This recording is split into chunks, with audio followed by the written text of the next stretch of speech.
por esto último, por el tema del transfugismo. Sus opiniones, señores, buenos días, ante todo. Muy buenos días. Sus opiniones sobre este tema. Ander. El tema del transfugismo hay que distinguirlo de lo que es la disidencia.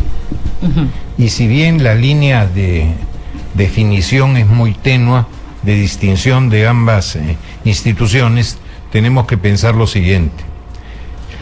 En el transfugismo, que es el cambio de camiseta, hay una connotación de falta de ética. Me están ofreciendo cosas y me salgo de mi bancada, que es donde me ha elegido el electorado, porque me he presentado por una agrupación política, traiciono a mi electorado y me voy a otro lado. Eso evidentemente tiene que ser castigado, porque no puede ser que simplemente los congresistas tránsfugas hagan una nueva bancada, como se hacía antes, reciban una oficina de bancada, reciban asesores de bancada, y simplemente los contribuyentes, que somos los que mantenemos a las instituciones públicas con nuestros impuestos, por la decisión de ellos nos vemos obligados a pagar más, porque todo cuesta, no hay lonche gratis. En consecuencia, tienes que ponerle determinadas frenos y determinadas vallas para que esto no prolifere. Disidencia, sin embargo, es cuando el que cambia no soy yo, el que cambia es el partido al que pertenezco. Cambió de ideología, era un partido socialdemócrata y se convirtió en marxista. Estoy obligado a seguir en un partido, por más que haya sido elegido con sus votos, que ha cambiado su posición ideológica de socialdemócrata a marxista. Evidentemente no. Traicionando a sus votantes y traicionándole usted, porque usted confió en ese partido. Así es. Entonces tengo un motivo para salirme de esa bancada, en que ya no puedo calificarlo ello de transfugismo, sino de disidencia. Ahora, como la línea es muy tenue, muy débil, muy reducida, muy delgadita, tendríamos que crear un sistema mediante la cual, si hay discrepancia entre lo que es transfugismo, en un caso concreto disidencia, que lo resuelva el Jurado Nacional de Elecciones, que es en donde se inscriben las candidaturas, que es el que define quiénes son los ganadores y es el que tiene el expertise necesario para poder distinguir. Porque en los dos ejemplos que pones, Antero, son, digamos, es claro, ¿no? Por un lado me pagan y me voy a otra bancada, transfugismo. Por otro lado, traición de los ideales, disidencia, ¿no? Y disidencia válida. Pero hay efectivamente puntos medios que tú dices, ¿qué es? Por ejemplo, Jenny Vilcatoma. Si Jenny Vilcatoma se va a otro partido, te pregunto, Miguel Ángel, ¿sería tránsfuga o sería disidente? Porque se puede prestar a una interpretación desde ambos lados. Tú puedes decir, a ver, ella entró al fujimorismo diciendo, digamos, ante la garantía de que se iba a luchar frontalmente contra la corrupción. Y esa garantía era aprobar ese proyecto de ley que estaba conversado desde antes, la autonomía de la Procuraduría. Si no me dan esto, me ponen obstáculos para esto, no me estás mostrando un real compromiso de lucha contra la corrupción. Podría ser esa la lógica para defender el punto de vista de la disidencia, digamos. Respecto a lo señalado por ti, primero saludar a tus radioescuchas, saludarte a ti y al programa. Gracias. Ahora, bien lo enfocado Antero respecto a la disidencia y al transfugismo. El transfugismo es otra cosa, el transfugismo es a través de una dádiva, hay una circunstancia totalmente diferente. En el caso de Jenny Vilcatoma, se le cuestiona la actitud del comportamiento de bancada porque efectivamente ella representaba o enarbolaba una bandera que era fundamental de lucha contra la corrupción y más aún en una institución que lamentablemente no ha sido ni eficiente ni eficaz, que es la Procuradurías Públicas del Estado. Respecto a la defensa procesal, y ciertamente lo hablábamos antes con Antero, respecto al ejercicio propio del abogado en la defensa del Estado, hubo de sus intereses. Respecto a la propia figura, a la conducta de Jenny Vilcatoma, no adecúa el concepto de transfugismo, pero sí hay una conducta que sí se le cuestiona porque ingresa con un partido político que tiene sus normas y su... Y más aún, en el partido político que había tenido defectos ya en la época pasada, en los años 90, lamentablemente ella representó una bandera y la gente coincidió de que era una buena elección por parte de Keiko Fujimori en ponerla y luchar contra algo que ellos en su momento en Fujimorismo representaba. Razón por la cual sí considero de que acá no existe una figura del transfugismo, lo que existe es una clara actitud de ella como persona en no entender que la política es construir consensos, es un tema de actitud personal de ella. Ahora bien, consensos incluso al interior de su propio partido, primigeniamente al interior de inicialmente, su propio partido. ¿Por qué? Porque ella debió permitir, es más, presentar un procedimiento de descargos. Ella como abogado debió sustentar sus descargos, mantener una línea en términos democráticos, porque hoy el Perú ha cambiado y el mundo también. Tenemos una perspectiva multidimensional y en ese sentido ella debió consolidar la institucionalidad democrática, indistintamente a no estar de acuerdo con algunos puntos que ciertamente fueron materia de cuestionamiento respecto a su proyecto del fortalecimiento de las procuradurías públicas, ¿no? Antes de tocar otros temas, sí me gustaría, Antero, recoger su opinión puntualmente, porque hace varios días que no lo escuchábamos, sobre el caso Vilcatoma. Usted que ha tenido tanta experiencia al interior del Parlamento, justamente en lo que plantea Miguel Ángel, de qué es la esencia del parlamentario, ¿no? El llegar a consensos, el debatir, el llegar a acuerdos, ¿no? Frente a las discrepancias. Sin que esto sea una dádiva por transfugismo, ¿podrías hacer que nos inviten un cafecito? Sí, claro. Un cafecito, por favor, para el señor Antero. Y otro para mí también. Bueno. Mira, fuera de la broma, en esto hay que distinguir el tema central de lo que es que las procuradurías sean autónomas del berrinche de la señora Vilcatoma. Las procuradurías para mí no pueden ser autónomas, por el amor de Dios. No. ¿Qué son? No. ¿Cuál es la naturaleza del procurador? Es el abogado defensor del Estado. Como tienes defensores a privados, tienes también el Estado sus defensores. No hablo de los abogados internos para informe ni nada. Son los que representan al Estado como sus abogados en los procesos judiciales. Y evidentemente, incluso como dice el Código de Ética de los colegios profesionales de todo el Perú, el abogado le rinde cuentas y tiene que seguir las instrucciones de su cliente. En este caso, el cliente, ¿quién es? El Estado. Pero, en consecuencia, el Estado puede decir, desístete de la demanda, él puede decirle, autorizar la transacción. No del gobierno de turno. Entonces, ¿cómo evitar el manejo político? Por una sencilla razón. Porque hay abogados de cada una de las instituciones.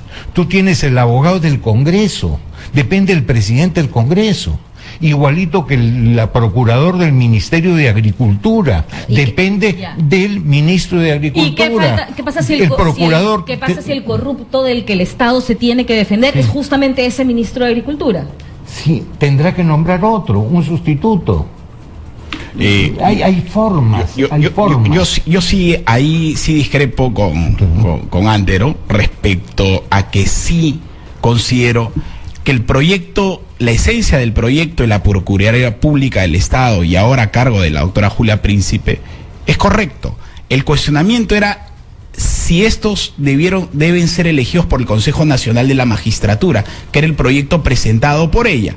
Razón por la cual, al ser el Consejo Nacional de la Magistratura, un ente que no ha tenido una eficiencia respecto a la elección de los fiscales y los jueces, ese era el cuestionamiento inicial. Razón por la cual, indistintamente a las personas, la Procuraduría Pública del Estado tiene que caer en manos de los mejores abogados que tiene el Perú, porque es la defensa irrestricta que tiene contra el Estado y no contra los gobiernos, que es de manera indistinta. Pero ahí hay que distinguir lo que es el nombramiento. Evidentemente, si el nombramiento proviene de un ente relativamente autónoma, muy bien, pero el procurador tiene que defender al Estado siguiendo las instrucciones de quién es su jefe. Por el amor de Dios, el procurador de la OMPE no puede seguir las instrucciones que le dé el ministro de Justicia, sino el de la OMPE, ¿no? Tenemos que ir a la pausa con el resumen de noticias, pero volvemos con ustedes para seguir hablando de este tema y también del rechazo al pedido del Ejecutivo para fortalecer la unidad de inteligencia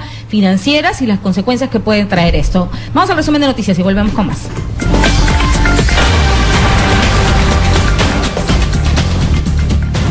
Y el expresidente del Congreso y Miguel Ángel Ferreira, experto en Derecho Constitucional.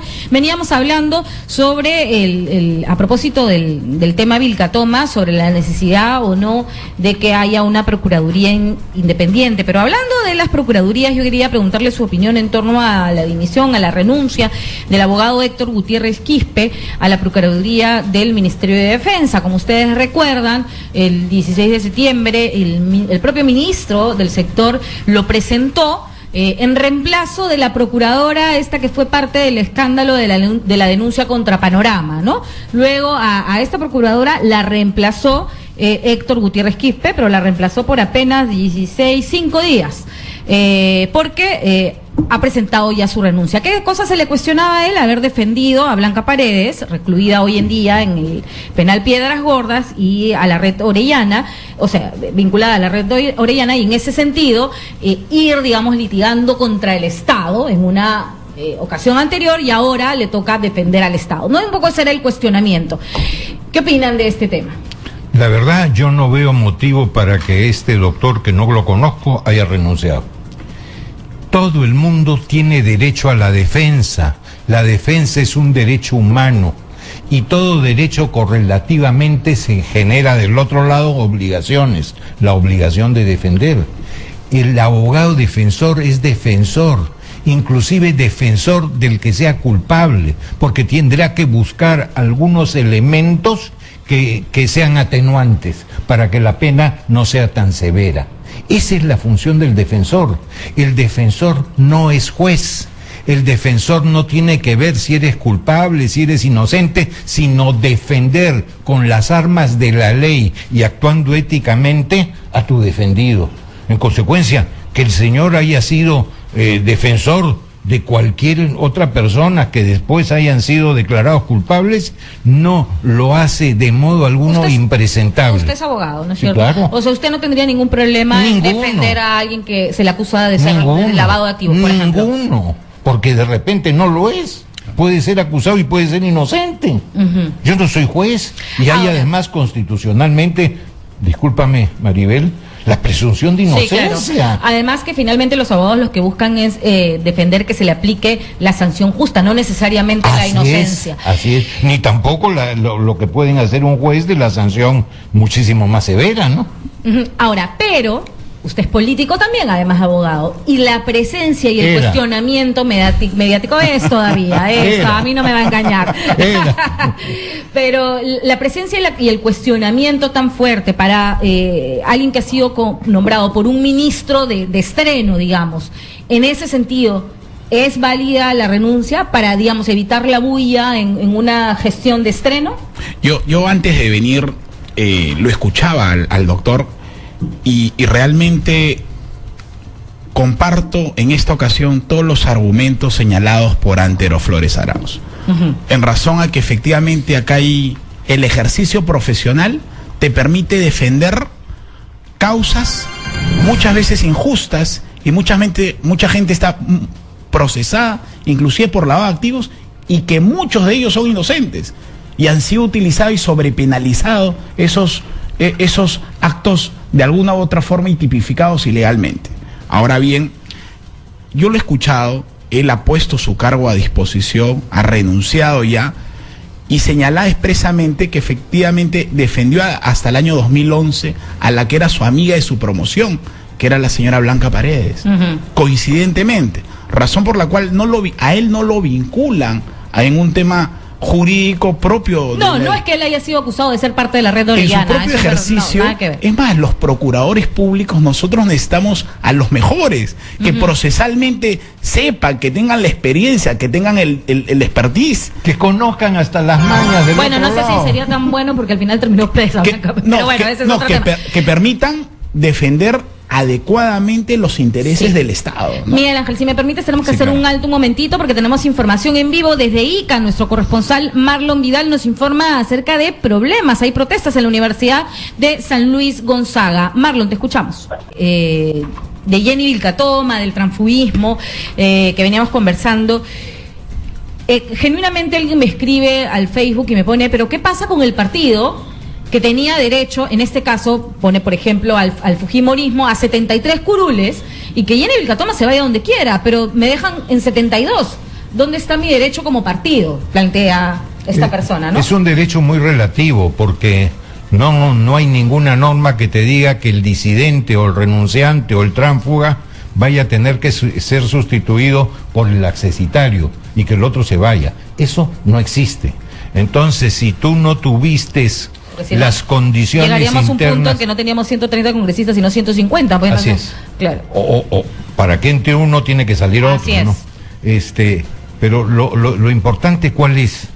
Que ha perdido uno porque dos motivos: la responsabilidad de la que se ha ido y la responsabilidad o irresponsabilidad, mejor dicho, de la agrupación. Las agrupaciones políticas se han estado convirtiendo, yo digo, un poco en una combi. Antiguamente era Cocharca José Leal, Cocharca Jesús María, paraban en todas las esquinas los partidos Cocharca. Sube nomás, al fondo hay sitio. Y ponían, así es, y te ponían a uno que era el llamador, ven y súbete. Eso fue con la señora Vilcatoma. Como tuvo en un momento dado muchísima exposición mediática, qué interesante, sube, sin pensar siquiera en para qué estaba subiendo. Y no ha entendido... O sin pensar cómo salió del otro lado también. Así es. Y no ha entendido, además de que había una grabación a lo que era su jefe, lo cual atenta contra la ética. Entonces, han subido a una persona que quizás no tenía los méritos. Y entonces ahí tienes las consecuencias. Y ella no ha entendido ¿qué te digo? La actuación de los partidos. Tú conversas internamente, tienes libertad de opinar lo que te dé la gana, pero luego te sometes a una votación interna y lo que digan la mayoría tiene que seguirse.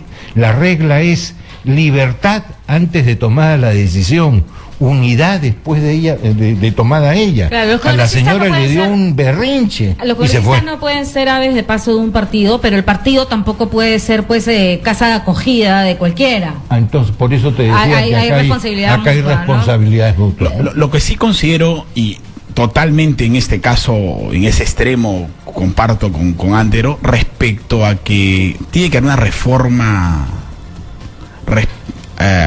de partidos políticos. Hay que fortalecer la democracia. Ya Guillermo O'Donnell, que hablaba sobre los estados burocráticos, autoritarios, y efectivamente los partidos hoy se han convertido en combis que lamentablemente no respetan las elecciones internas dentro de sus partidos. O sea, no hay buenos cuadros que permitan representar adecuadamente a sus instituciones. Sé que estamos generalizando a partir del caso del fujimorismo, pero justamente hablando de eso, está un congresista del Fuerza Popular declarando en estos momentos en el Congreso de la República, el señor Carlos Tubino, y ahí está Erika Rado. Erika, te escuchamos. ¿Qué tal, Maribel? Muy buenas tardes. Información en vivo. Precisamente nos acompaña el parlamentario Carlos Tubino de Fuerza Popular para consultarle, congresista, acerca de esta decisión de la bancada de colocar como presidente de fiscalización al parlamentario Héctor Becerril. Sí, mira, eso lo hemos visto el día de ayer en una reunión interna de bancada y al final, hemos aprobado mediante la votación interna que se ha realizado, que Héctor Becerril sea quien reemplace a la congresista Vilcatoma en la función como presidente de la Comisión de Fiscalización. Ahora, muchos han considerado que le ha faltado muñeca política a Jenny Vilcatoma para poder solucionar estos problemas, estos impases dentro de la bancada. Sí, no, la verdad que a nosotros nos apena lo que ha sucedido. porque hubiéramos querido que ella, enfrentara lo que tenía que enfrentar como abogada y, lógicamente, respetando los fuegos internos de nuestro grupo político, se llegara a una decisión. Pero esta decisión fue abruptamente evitada a través de la renuncia que ella hizo. Ahora, esta denuncia que ella hizo ante la Comisión de Ética, que ya ha sido retirada, por cierto, sin embargo, crea ciertos impases dentro de la bancada de Fuerza Popular, una denuncia de tal gravedad. Es que esa denuncia que ella hizo, violenta, o al menos es lo que se ve, un artículo del régimen que tenemos interno dentro de nuestra grupo político. O sea, nosotros tenemos un artículo en nuestro reglamento que dice bien claro: realizar actos infraternos contra otro parlamentario. Entonces, es infraterno sin haber recurrido a los procedimientos internos dentro de nuestro grupo político a hacer una denuncia en ética. A todas luces hay la presunción de que sí lo sea. Por eso tenía que verse internamente, analizarse todos los hechos con todos los involucrados y luego de eso determinar cuál era el camino a seguir. Muchas gracias por conversar con Radio Exitosa. Declaraciones del parlamentario Carlos Tubino de Fuerza Popular. Informó Erika Rado, Exitosa Noticias. Gracias, Erika. Es infraterno, también hay que decirlo, la violencia verbal que supuestamente, según Jenny Vilcatoma, el señor Becerril habría ejercido contra ella, pero en todo caso ya eso queda sin ningún valor porque ya la denuncia ante la Comisión de Ética fue retirada. Y para cerrar el tema Vilcatoma, ayer estuvimos con el con el presidente de Acción Popular, Mesías Guevara, que señalaba que ellos no querían a Jenny Vilcatoma. Y yo le decía, pero Johnny Lescano está que le tira flores, ¿no? Ahí están en coqueteos políticos. No, nosotros no, íbamos a tener una reunión en Acción Popular y vamos a emitir un pronunciamiento. Pues ya se emitió el pronunciamiento y va en la misma línea. El pronunciamiento de Acción Popular dice: el Comité Ejecutivo Nacional en su sesión ordinaria del lunes 19 de septiembre acordó por unanimidad: 1. Rechazar la propuesta de incorporación de la congresista Jenny Vilcatoma a la bancada de Acción Popular.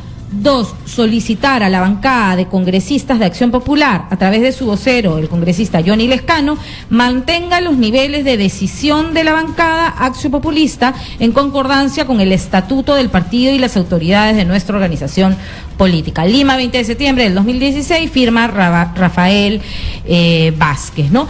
Ahora, vamos a ver si la bancada le hace caso, porque ustedes ya saben, y acá también lo hemos comentado bastante, que Acción Popular es otro partido que tiene fuertes broncas internas y que los que hoy son congresistas, por el lado, por ejemplo, de Johnny Lescano o el mismo Víctor Andrés García Belaúnde, se dicen vela verde con la dirigencia del partido, ¿no? Mesías Guevara y Rafael Vázquez. Vamos a ver si le hacen caso. En todo caso, ayer Mesías Guevara lo que dijo es, bueno, si no nos hacen caso, las sanciones partidarias correspondientes se darán, ¿no? Y eso puede ser incluso hasta la expulsión. En fin, para cerrar, porque ya estamos volando el tiempo y no quiero dejar de hablar del tema de el rechazo al pedido del Ejecutivo para fortalecer la unidad de inteligencia financiera. El rechazo que se ha dado en la Comisión de Justicia, nos explicaba Salvador Heresi, que todavía se tiene que ver en la Comisión de Constitución, pero digamos, es simbólica esta primera negativa que además se da en su mayoría, desde Fuerza Popular. ¿Cómo lo ves? Permíteme, ahí sí, justo le comentaba yo Antero, dentro de estos 5 ejes, y uno de los primeros, el tema de la reactivación económica y la formalización de la minería a menor escala, y los otros ejes, en el punto 7 del eje de seguridad ciudadana, señala el fortalecimiento de la unidad de inteligencia financiera y adicionalmente señala expresamente la voluntad y la facultad de concederle a esta institución la posibilidad de levantar el secreto bancario y la reserva tributaria, derechos constitucionales que ya se señala expresamente en la Constitución de qué manera existe el levantamiento. Lo que sí se vulneraría es un derecho constitucional. Nuestras instituciones son débiles y esto ha sobrepenalizado por ejemplo, en el año 2012 salió el decreto legislativo también por facultades, el 1100, el 1105, el 110, y han sobrepenalizado todos los temas y le han dado un marco de criminalidad organizada. Ahora, con respecto a la unidad de inteligencia, la SBS tiene las facultades, porque esto es un tema del GAFI, que es el Grupo de Acción Financiera Internacional, respecto a las recomendaciones, y la SBS, si habría que hacer algún cambio, lo podría hacer. Ahora, ingresarlo vulnerando derechos constitucionales, eso particularmente creo que no está ajustado a derecho. ¿No estás de acuerdo con que, por ejemplo, se comparte información financiera con el Jurado Nacional de Elecciones o con la OMPE para la propia legitimidad de los partidos, para justamente fortalecerlos? El tema es que nuestras instituciones dejan mucho que desear. O sea, hoy hay gente que está procesada 5, 6, 7 años y lamentablemente procesos de lavado de activos no resueltos. Y los que somos abogados y litigamos en el ejercicio profesional sabemos muy bien que las instituciones, lamentablemente, hay una debilidad institucional, puede ser utilizado indebidamente. Yo particularmente creo en la buena fe del gobierno, creo que el presidente Kuczynski tiene muy buena vocación de servicio y seguramente sus ministros, pero algo que tiene muy buena intención, en la práctica se regula mal. Y lamentablemente, en ese sentido, nosotros tenemos que tener los ojos bien abiertos para que no se vulneren derechos constitucionales. Ángel. Muy sencillo. Hay que distinguir el fondo de la forma. Fondo. Necesitamos que sea fortalecida la unidad de inteligencia financiera, sin ninguna duda. Entonces sácala de la superintendencia donde la pusiste que no estaba bien y déjala suelta como debería estar, para que no tuviera que reportar al superintendente y para que pueda hacer sus funciones con mayor tranquilidad y eficiencia. Fondo. Forma. Se le quiere dar a la unidad de inteligencia financiera para que ella directamente pueda levantar secreto bancario y tributario. No es posible. La Constitución señala clarísimamente que tiene que ser a través del juez. Hay que pedirle la autorización del juez, y eso está bien. Pero tengo entendido que no se le está retirando la autorización del juez, sino ya no solicitarlo al fiscal. Ahí dicen juez especial. Ajá. ¿Un juez especial? Se puede prestar a... Pero por supuesto. Entonces, tú tienes que defender también a la mayor número de ciudadanos. No puede convertirse la unidad de inteligencia financiera dándole sobrefacultades en un elemento que pudiera convertirse en una persecución política a cualquier ciudadano. Entonces el ciudadano tiene todo el derecho de estar respaldado y exigir, si quieren levantarme mi secreto tributario y mi secreto bancario, a través de un juez. Con un fundamento judicial. Bien, muchísimas gracias. Lamentablemente estamos volando de tiempo. Muchísimas gracias al doctor Antero Flores Arauz, expresidente del Congreso, y al doctor Miguel Ángel Ferreira, experto en Derecho Constitucional. Como siempre, un placer tenerlos en el programa. No vueles mucho. Muchísimas gracias. Vamos al resumen de noticias y volvemos con el comandante César García, miembro de la Dirección de Prevención del Cuerpo General de Bomberos del Perú, para hablar un poco del estado de los bomberos y de estas llamaditas, hay que jalarle las orejas ahí a varios niños. Muchas gracias. Volvemos aquí en Exitosa. Llámenos también para su participación, 251-9422, 467-44.